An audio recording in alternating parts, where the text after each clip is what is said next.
la révérende sœur Mekilde Elongi.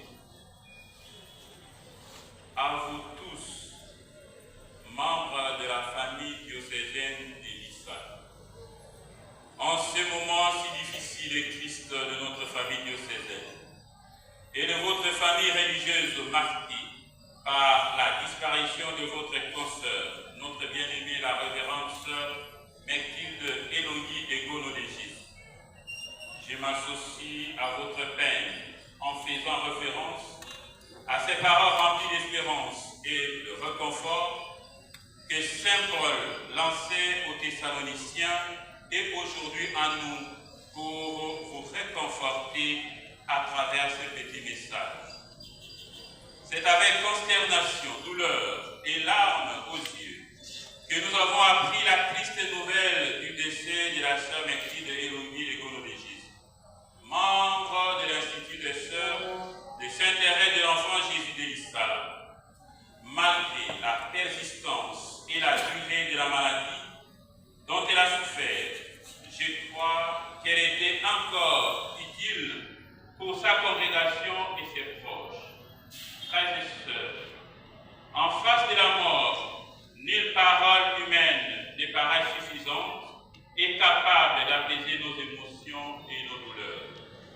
Et c'est dans cette même perspective qu'a appris les comportements de désespoir et d'affliction qu'affichaient les nouveaux convertis de Thessalonique suite à la disparition de leur. Saint Paul lance ce message pour les consoler et les réconforter à s'appuyer sur la foi en la résurrection du Christ pour mieux vivre ces temps de séparation dans la chair avec les leurs.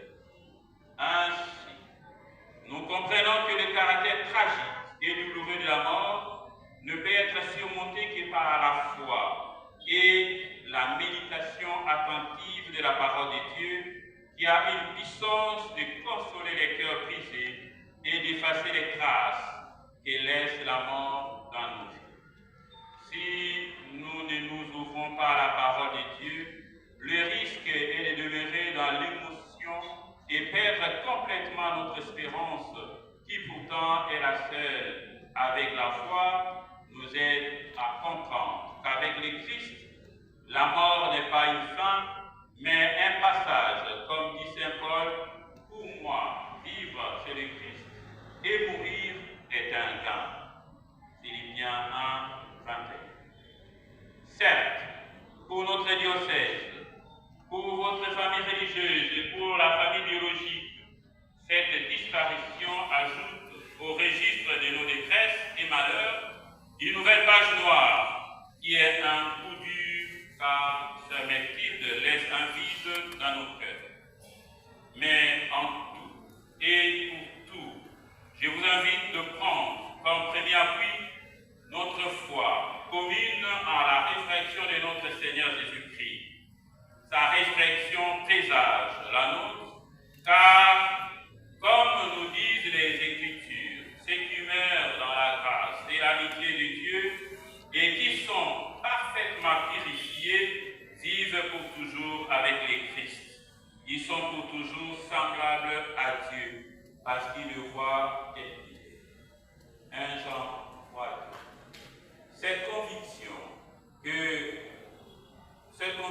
je la veux stimulante pour vous et un motif de croire que la sœur Mekilde est morte dans la grâce et l'amitié de Dieu.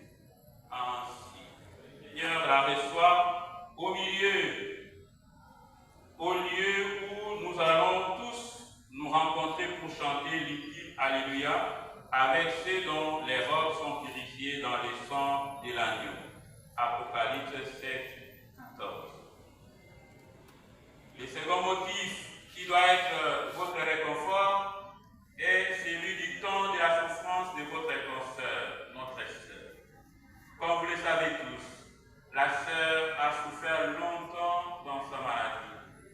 Depuis mon accession au siège épiscopal du diocèse d'Élissa, je l'ai trouvée déjà souffrante et sa maladie a perduré des années. J'estime que ce long moment de maladie et de souffrance n'a pas morale et physique, mais aussi un temps de réconfort et de purification intérieure. Sans doute, pendant tous ces temps, elle se sentait de plus en plus proche de sa fin ultime. Et en bonne chrétienne, elle a eu le temps de consolider sa relation avec le Seigneur, de solidifier ses engagements religieux et d'assainir ses relations sociales. Et pourquoi pas se réconcilier avec l'un ou l'autre. Je peux affirmer, en paraphrasant le livre de la sagesse, en ces termes: devenue parfaite, elle a fourni une longue carrière. Son âme était devenue agréable au Seigneur. Et le Seigneur l'a sorti en acte du milieu de la perversité pour qu'elle ne connaisse plus la corruption de ce monde. Sagesse 4, 13. Soyez-en réconfortés, mes chers fils et filles, et rendons grâce à Dieu, car il a permis que tous ces temps de souffrance pour la sœur Mathilde soient un cheminement de purification et de disposition intérieure pour aller à la rencontre de son époux et la serve. Au registre des exhortations, je voudrais, à travers ce message et à l'occasion de cette triste nouvelle, revenir de nouveau vers vous, mes chères filles. Au jour de votre consécration, vous êtes devenue une propriété de Dieu. Vous l'appartenez et votre vie ne vous appartient plus. Souvenez-vous toujours du grand jour où, aux yeux du Seigneur, du monde et de l'Église, vous vous êtes résolus de servir le Seigneur. Restez fermes et tenez bon dans les vagues et les tempêtes de la vie. Devenir religieuse est une chose, vivre en religieuse est une autre chose. Mais mourir religieuse ou mourir en religieuse, voilà la chose la plus meilleure à rechercher, surtout quand on meurt dans un état qui plaise au Seigneur. Sœur Mathilde n'est plus, elle entre dans l'histoire. On ne parlera d'elle que dans le passé. Quel héritage laisse-t-elle pour la congrégation, pour nous, pour chacune de vous? À chacune d'en tirer une leçon, et comme dit Saint Paul, tout ce qui est vrai, tout ce qui est juste, tout ce qui est pur, tout ce qui est aimable et digne d'être honoré, ce qui mérite les honneurs, tout ce qui s'appelle vertu, prenez-le à votre compte. Philippiens 4, 8. À vous qui continuez votre pèlerinage sur cette terre, chacun doit capitaliser dans les circonstances et situations de ce genre ce qui peut être leçon pour sa vie personnelle et pour la vie de l'Institut. Mes chers filles, servir le Seigneur et rien que le Seigneur est source de toute joie. Et retenez que nul ne peut servir de maître à la fois. Attachez-vous fermement à votre époux le Christ. Vivez en religieuse et que votre vie témoigne réellement ce que vous êtes. Souciez-vous de graver dans la mémoire collective présente et pour les générations futures un témoignage digne des religieuses. Et si l'on demandait à la postérité, pour vous qui étaient-elles religieuses, que les témoignages soient conformes à ce que l'on attend d'une religieuse. Attachez-vous aux directives de la vie consacrée de votre institut et témoignez d'une obéissance religieuse envers vos supérieurs. Dans un monde de plus en plus mondanisé, où on pense que le bonheur se trouve dans les conforts mondains, la recherche du plaisir facile, la recherche du pouvoir, de l'argent et le paraître. C'est consacré au Seigneur comme religieuse paraît une fuite du monde et un refuge pour les faibles.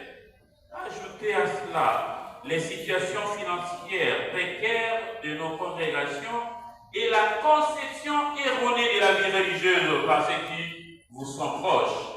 La vie religieuse paraît comme une corvée et un passe-temps. Certaines d'entre vous sont même tentés de quitter cette vie pour rechercher le bonheur et la vie facile ailleurs, en oubliant que toute vie a ses réalités, toute vie est belle. Pour vous, chères filles, soyez optimistes, combattez les bons combats, n'abandonnez pas votre idéal. Combattez jusqu'au bout le combat de la foi. Dans les moments sombres de votre vie, ayez confiance au Seigneur et sachez qu'au bout du tunnel, une lumière vous attend. Tendez vos oreilles aux sages conseils et méfiez-vous de tout discours pouvant vous désorienter de votre vocation et vous faire voir seulement les côtés sombres de la vie religieuse. Évitez la complicité dans le mal. Soyez complices dans le bien. Que règne entre vous l'amour sincère et vrai. Témoignez que vous êtes une famille unie et disponible dans les moments de bonheur et de malheur, dans un élan de solidarité et de communion fraternelle. Mes mots de compassion envers vous, famille biologique de la sœur Mathilde. À vous, Omboka Yankumu Wakile.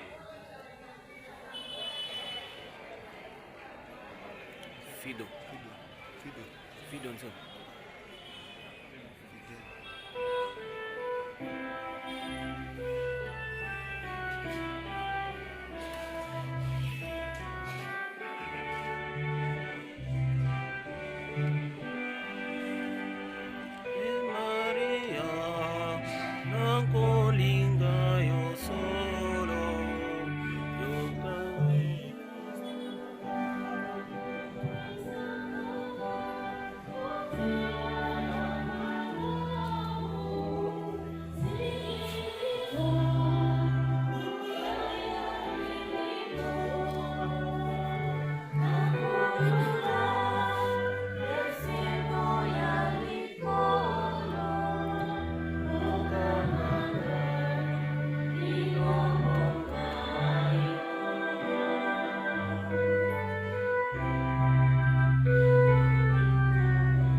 libakuli mononi tosekwa na ye zelongo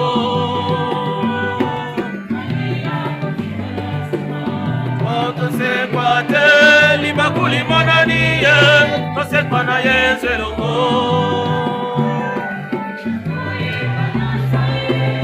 Hallelujah